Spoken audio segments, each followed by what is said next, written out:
Okay, ഇനി നമ്മൾ പത്രവിശേഷങ്ങളാണ് കൃഷ്ണേന്ദു നോക്കാൻ പോകുന്നത്. അപ്പോൾ പത്രവിശേഷങ്ങളുമായി കിരൺ ബാബു നമുക്കൊപ്പം ചേരുകയാണ്. Kiran, good morning. എന്തൊക്കെയാണ് പത്രത്തിലെ പ്രധാന തലക്കെട്ടുകൾ?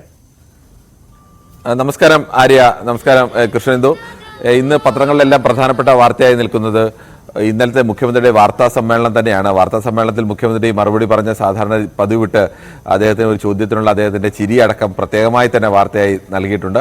അതോടൊപ്പം തന്നെ അന്തർദേശീയ തലത്തിലുള്ള വാർത്തകൾ, പശ്ചിമേഷ്യയിൽ അശാന്തി പടരുന്ന വാർത്തകൾ നൽകുന്നുണ്ട്. ദേശീയ തലത്തിൽ ഹരിയാനയിലെ തെരഞ്ഞെടുപ്പ് അടക്കമുള്ള വാർത്തകളെല്ലാം പ്രധാനമായി തന്നെ നൽകിയിരിക്കുന്നു. അതോടൊപ്പം നടൻ മോഹൻരാജിന്റെ മരണവും പത്രങ്ങളെല്ലാം നൽകിയിരിക്കുന്നു. ഒരു കാലത്ത് മലയാള സിനിമയിൽ വളരെ സജീവമായി എന്ന ഒരു നടനാണ്, പ്രത്യേകിച്ച് കീരിക്കാടൻ ജോസ് എന്ന തരത്തിലൊക്കെ അദ്ദേഹത്തിന്റെ പേര് പോലും അതാണ് എന്ന തരത്തിലൊക്കെ ആളുകൾ അറിയപ്പെടുന്ന നടനാണ്. അതെല്ലാം പ്രധാനമായി നൽകിയിരിക്കുന്നു. നമുക്ക് പ്രധാന പത്രങ്ങളുടെ വാർത്തകളിലേക്ക് കടക്കാം.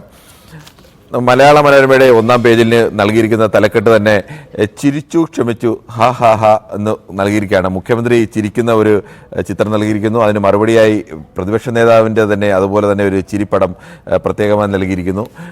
തലക്കെട്ട് പോലെ തന്നെ തലക്കെട്ടാണോ വാർത്തയാണോ എന്നറിയാത്ത രീതിയിലാണ് അത് മനോഹരമായി നൽകിയിരിക്കുന്നത്. ആ ഒരു സ്മൈലിയുടെ ചിത്രമൊക്കെ ആയിട്ട് മുഖ്യമന്ത്രി പിണറായി വിജയൻ ചോദിക്കുന്നു, എൻ്റെ ഇന്റർവ്യൂ ഹിന്ദു ആവശ്യപ്പെടുന്നു എന്ന് പറയുന്നത് എനിക്ക് പരിചയമുള്ള ഒരു ചെറുപ്പക്കാരനാണ്. അത് ആലപ്പുഴയിലെ CPM നേതാവ് TK ദേവകുമാറിൻ്റെ മകനാണ്. രണ്ടുപേരാണ് വന്നത്. സംസാരിച്ചിരുന്നപ്പോൾ വാതിൽ തുറന്ന മൂന്നാമതൊരാൾ വന്നു. പത്രത്തിൻ്റെതായിരിക്കുമെന്നാണ് കരുതിയത്. പിന്നീടാണ് ഏജൻസിയുടെ ആളാണെന്ന് അറിയുന്നത്.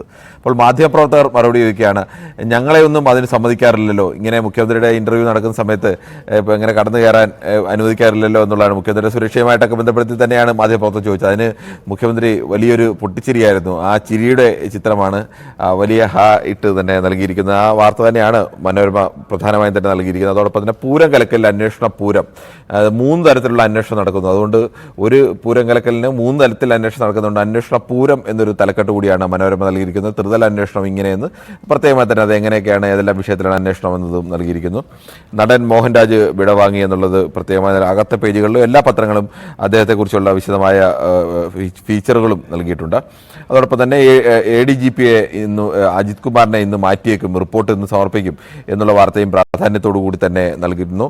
മന്ത്രിമാറ്റം ഉടനില്ല, ശശീന്ദ്രൻ തുടരും, NCPയിൽ മന്ത്രിമാറ്റം ഉണ്ടാകും എന്നുള്ള പ്രതീക്ഷകളും അങ്ങനെ വാർത്തകളും ഒക്കെ ഉണ്ടായിരുന്നു പലതവണ. പക്ഷേ അതില്ല എന്നുള്ളത് വരുന്നു. അതോടൊപ്പം തന്നെ മറ്റൊരു പ്രധാന വാർത്ത ഒന്നാം പേജിൽ മനോരമ നൽകിയിരിക്കുന്നത് ജയിലിൽ ജാതി വിവേചനം പാടില്ല സുപ്രീം കോടതി എന്നുള്ളതാണ്. അത് കേരളത്തിലടക്കം ഇത്തരം ജാതി വിവേചനം ജയിലിൽ എത്തുന്ന തടവ് പുള്ളികൾക്ക് അവരുടെ ജാതി നോക്കി പണികൾ നൽകാറുണ്ട്. ഈ തൂപ്പ് ജോലിയൊക്കെ തുടങ്ങിയത് പിന്നോക്കക്കാർക്കും ദളിത് ആളുകൾക്കൊക്കെ നൽകുന്നു. അതോടൊപ്പം തന്നെ ഉയർന്ന ജാതിക്കാർക്കാണ് അവിടെ പാചക ജോലി നൽകുന്നത്. പണ്ട് കാലത്തൊക്കെ നിലനിന്നത് പോലെ സമൂഹത്തിൽ താഴേക്കിടയിലെന്ന് വിശ്വസിക്കപ്പെടുന്ന അല്ലെങ്കിൽ അങ്ങനെ ചാപ്പകുത്തപ്പെടുന്ന ആളുകൾ പാചകം ചെയ്താൽ മറ്റുള്ളവർക്ക് കഴിക്കാൻ പ്രയാസമുണ്ടാവും എന്നൊക്കെയുള്ള ജയിലിൽ ഇപ്പോഴും ആ പഴയ ജാതി വ്യവസ്ഥ നിലനിൽക്കുന്നു എന്നുള്ളതിൻ്റെ ഒരു കേരളത്തിൽ പോലും അതിൻ്റെ അന്വേഷണങ്ങളുണ്ട് എന്നുള്ളതിൻ്റെ ഒരു തെളിവ് കൂടിയാണ്. ആ വാർത്ത പ്രാധാന്യത്തോടു കൂടി തന്നെ ഒന്നാം പേജിൽ മനോരമ നൽകിയിരിക്കുന്നു. മനോരമയുടെ അകത്തെ പേജിലേക്ക് എന്നാലും പ്രധാന വാർത്തയായി തന്നെ മനോരമ നൽകിയിരിക്കുന്നത് മറ്റൊരു കൗതുകമുള്ളൊരു സമയപരിമിതി ഉള്ളത് കൊണ്ടാണ് കിരൺ നമ്മൾ ഇടപെട്ടത്. ഏതായാലും കിരൺ ബാബു ആണ് പത്രവിശേഷവുമായി നമുക്കൊപ്പം ചേർന്നത്. പ്രധാനപ്പെട്ട തലക്കെട്ടുകൾ എന്തൊക്കെയാണ്, പ്രധാനമായും മുൻ പേജിൽ പറഞ്ഞിരിക്കുന്ന കാര്യങ്ങൾ എന്തൊക്കെയാണ് എന്നുള്ളതാണ് കിരൺ വിശദീകരിച്ചത്. എന്തായാലും നമ്മൾ ഇനി